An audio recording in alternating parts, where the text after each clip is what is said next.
Margot, 21 ans, est une jeune femme lesbienne qui va nous parler de son sentiment d'insécurité lorsqu'elle se promène en rue. Elle a toujours su affirmer son identité avec audace. Cependant, malgré sa confiance en elle, Margot ressent souvent une vulnérabilité face aux regards et aux commentaires désobligeants qu'elle reçoit. Elle adore les cafés animés et les librairies, mais les rues peuvent parfois devenir des espaces de tension. Dans la communauté LGBTQ+, elle trouve réconfort et solidarité, des éléments essentiels pour surmonter ses défis quotidiens. Margot rêve d'un monde où chacun peut marcher sans crainte, espérant un avenir plus inclusif et bienveillant.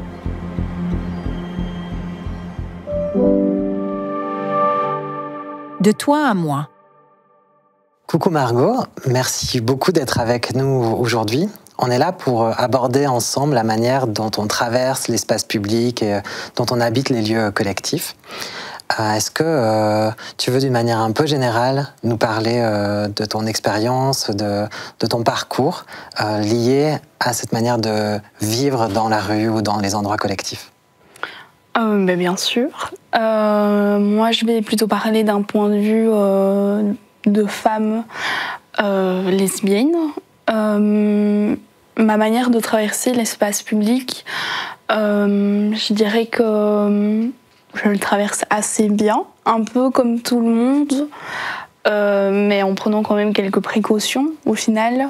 Tout dépend de l'endroit que je traverse, de l'heure de la journée, avec qui je suis, s'il y a plus de monde dans la rue, moins de monde. Globalement, ça dépend vraiment de tout ça. Okay. Je suis quand même assez à l'aise, mais voilà, il y a quand même des précautions que je prends parce que traverser la rue, par exemple, en tenant la main de ma copine ou quoi, c'est pas toujours facile. Ok. Et parce qu'au fait, on ne sait jamais. Et ce stress que tu as en tenant la main de ta copine, c'est parce que ça fait écho à des expériences que tu as déjà vécues, soit de violence ou de sentiments d'insécurité ? Mais je dirais que ça m'est déjà arrivé. Il n'y a pas si longtemps que ça, mais justement, c'était le 17 mai. Donc on traversait la rue avec d'autres personnes et j'ai entendu des remarques homophobes et transphobes, et ces remarques-là, au fait, elles reviennent quand même assez souvent. En tout cas, quand on s'affiche, quand on se tient la main ou qu'on est avec d'autres personnes qui sont des adelphes, on prend parfois le risque d'avoir des remarques, des moqueries ou des agressions. Moi, j'ai jamais vraiment vécu d'agression, mais des remarques, des regards, j'en ai déjà eu pas mal. Et moi, ça me met en insécurité, et c'est pour ça que je dis que je prends des dispositions, parce que par exemple, si c'est pour rentrer en pleine nuit, on va pas nécessairement se tenir la main en rue parce que on ne sait jamais qui on croise. Parfois, c'est des personnes alcoolisées sur la voie publique ou quoi. Et donc, c'est des précautions qu'on prend. On ne va pas nécessairement dans tous les bars. Dans la rue, on fait attention, en tout cas. Donc, il y a vraiment des endroits, par exemple, que tu évites à tout prix, ou des moments ? Oui. Bon, je vais prendre l'exemple de Namur, mais les rues les plus festives, à une certaine heure, je les évite. Parce que parfois, il y a des personnes devant les bars. J'ai déjà eu des remarques en passant devant un bar de personnes qui étaient en train de fumer leurs cigarettes, mais qui étaient alcoolisées en l'occurrence. Des endroits qui sont plus sombres mais déjà, en tant que femme, c'est pas très sécurisant. En tant que personne tout court, c'est pas très sécurisant d'y passer, j'ai envie de dire. En tant que femme, encore moins. Mais quand on est deux femmes qui peuvent être repérées, on va dire, comme lesbiennes, c'est encore moins rassurant d'y passer. Donc ça, c'est sûr que c'est une stratégie d'évitement qu'on met en place. Et ça, tu l'observes surtout dans la rue ou aussi dans d'autres endroits collectifs ou d'autres endroits publics? Alors du coup, cette insécurité-là, ça arrive aussi dans d'autres endroits. Moi, je prends beaucoup les transports en commun au quotidien. Et ça nous est déjà arrivé d'avoir des personnes qui changeaient de wagon parce que juste de me voir avec la tête qui reposait sur l'épaule de ma copine, moi j'avais bien vu que ça allait déranger au fait. Et donc ces personnes-là ont changé de wagon. Et en plus, ça arrivait à un moment où ça faisait pas si longtemps que ça que j'avais fait mon coming out. Et c'était un peu compliqué à vivre. Et donc, vraiment, ces insécurités-là, je les ressens aussi dans d'autres endroits que la rue, le train, dans ce cas-ci. Dans les écoles aussi. Je me rappelle que quand j'étais en secondaire, s'il y avait une lesbienne dans l'école, elle avait l'étiquette de lesbienne et tout de suite il y avait presque un périmètre de 10 mètres autour où personne ne voulait l'approcher au cas où elle sauterait sur les autres filles parce que ça c'est une idée aussi. Et cette image de sexualisation de notre identité, tu trouves qu'elle est encore là aujourd'hui ou tu parles là de ça il y a plusieurs années? Ou c'est quelque chose que tu ressens encore maintenant? Je la ressens encore quand même beaucoup. Je l'ai ressenti à l'école, je vais dire à l'école, à l'université du coup, parce que j'ai fait mon coming out par après. Je la ressens au travail encore aujourd'hui. Okay. Là où je travaille, c'est un tout petit endroit. Si par exemple, moi, des femmes me frôlent en travaillant avec moi, tout de suite c'est faut faire attention, comme si le fait que je sois lesbienne, je sois excitée par toutes les femmes, alors que c'est complètement débile. Je trouve que c'est une image qu'on peut donner qui est totalement fausse et qu'on donne beaucoup encore à l'heure actuelle. Et ça, c'est des choses auxquelles tu penses tout le temps ou uniquement quand tu as les remarques? Parce que j'ai l'impression que ça peut avoir un impact du coup sur la manière dont tu vas envisager à l'avance, avant même que tu aies eu ces remarques ou d'entendre ou d'avoir les regards, mais même d'y penser avant de commencer à traverser l'espace public. Oui, c'est ça. J'y pense. Je l'ai toujours en tête indirectement parce que les remarques que j'ai déjà reçues, ça m'a quand même assez touchée.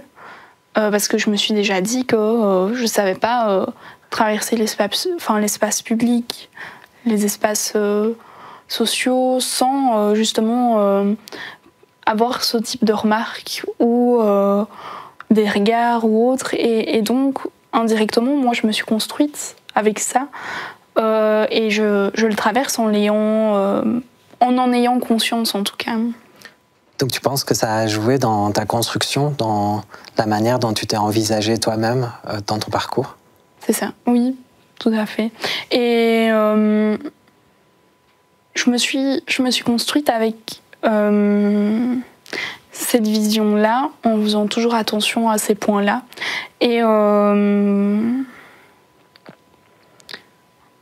même encore à l'heure actuelle, moi j'ai jamais eu de soucis avec ma construction autour de mon orientation sexuelle, mais la construction que la société me donne, elle dicte indirectement ma propre construction, dans le sens où toutes les remarques auxquelles j'ai fait face ou autres, sans le vouloir, ça a construit, par exemple, la manière dont je traverse cet espace public, dont je m'habille. Si je sais que je vais dans tel endroit, je vais peut-être pas avoir une tenue plus masculine, ou si je vais, par exemple, dans un nouveau job ou si je fais ma rentrée dans une nouvelle école ou quoi, je vais réfléchir avant de m'outer devant les autres, parce que je sais qu'à partir du moment où je dis voilà, moi j'ai une copine ou autre, indirectement le regard des gens change. Ok. Et t'essayes de te raccrocher à des éléments en particulier pour que ce soit plus facile quand tu es comme ça en rue, dans le train, dans les transports, dans un bar? Il y a des choses qui te permettent de te sentir mieux? Alors, je vais prendre l'exemple du train, justement. Ce qui m'arrive souvent, c'est de prendre une personne de référence quand je traverse l'espace public, même parfois quand je traverse une rue, mais le train, c'est quelque chose que je prends quotidiennement. Et dans le train, quand je monte, je regarde autour de moi et déjà, ça part de stéréotypes, mais je fais attention aux personnes qui montent dans le train. Je ne vais pas nécessairement monter du même côté des personnes qui pourraient représenter un danger pour moi. Parce qu'il y a des dangers qui répondent à des stéréotypes. On ne peut pas faire autrement. Et d'un autre côté, je vais sélectionner au moins une personne qui me paraît de confiance, ou une personne qui me paraît, enfin je vais pas dire LGBT, mais qui me paraît queer ou autre, parce que je sais que c'est des personnes à qui, si jamais il y a quelque chose qui dérape, je vais pouvoir faire confiance. C'est comme par exemple les contrôleurs de train qui ont un pin arc-en-ciel ou quoi. Là, je me dis que si jamais il arrive quelque chose, je suis plus facilement en sécurité que si je me retrouve vraiment toute seule et que je ne sais pas vers qui me tourner si jamais il arrive quelque chose. Parce qu'on a parfois l'impression que c'est des tout petits détails, comme un pin arc-en-ciel, ça paraît pas grand-chose par rapport à l'impact que ça peut avoir du coup sur toi dans ton quotidien. Ça paraît pas grand-chose, mais c'est quelque chose de minime auquel on peut se raccrocher vraiment. Moi, par exemple, j'ai un sac avec un détail arc-en-ciel. J'ai déjà remarqué qu'il y avait des personnes qui me prenaient comme repère. Et ça, dans ce que je fais par rapport à moi, ça m'a fait plaisir d'être le repère d'autres personnes aussi. Et enfin, ça représente beaucoup, en tout cas pour moi, d'avoir quelque chose auquel se raccrocher quand on traverse l'espace public. C'est ça. Il y a d'autres choses qui peuvent t'aider, ou comment tu peux... Parce que là, ça te permet d'être visible, mais du coup de prendre soin aussi des autres, de prendre soin de toi quand tu fais attention et que tu essayes d'avoir des personnes de confiance. Il y a d'autres choses que tu utilises? Je dirais que fréquenter des lieux communautaires, ou en tout cas me sentir soutenue par la communauté LGBT, c'est quelque chose qui me renforce. Et Ce soutien, c'est important. Oui, vraiment important. Et je veux dire, quand on traverse la rue, on a un peu un baromètre pour être sociable ou pas, ou pour avoir la force, parfois, de traverser ça. Et moi, j'ai l'impression que ça remplit mon baromètre. Et donc, je sais que quand j'ai ce soutien-là, ou que j'ai vraiment toute une communauté derrière moi, j'ai vraiment cette force de le traverser sans m'inquiéter, parce que même si je venais à être agressée, comme certaines personnes peuvent l'être, je sais que derrière, il y a plein de personnes qui comprendront ce que j'ai vécu et qui m'aideront à avancer, quoi. Et pour te soutenir, est-ce que tu penses qu'on aurait besoin de plus de lieux de référence ou des lieux de refuge à l'intérieur de la ville pour pouvoir, dans des cas d'harcèlement ou d'agression, pouvoir être aidé, pouvoir être mise directement en sécurité? Ah mais totalement, il en faudrait déjà pour peu importe qui en aurait besoin. Et là, en l'occurrence, je pense que quand on est une personne LGBTQIA+, on en a encore plus besoin, parce que tous les lieux ne sont pas safe pour nous. Et le fait d'avoir une safe place, c'est si jamais il y a quelque chose qui venait à dégénérer, si jamais je me sens mal, ou si jamais je suis suivie, parce que moi ça m'est déjà arrivé, mais en tant que femme, parce que beaucoup de femmes se font suivre dans la rue, on sait qu'on a un secours qui est possible, au fait. Et juste de savoir ça, ça nous sécurise encore plus. Oui, c'est ça. En fait, c'est ce qu'on espère, d'avoir de plus en plus d'endroits dans lesquels on se sente bien, dans lesquels on peut se réfugier, et dans lesquels on peut faire appel aussi aux personnes qui peuvent nous soutenir, que ce soit de notre communauté ou des institutions, afin de prévenir aussi tout ça. Il y a d'autres manières de prévenir, tu penses, les violences, ou d'essayer de sensibiliser mieux les personnes qui nous entourent?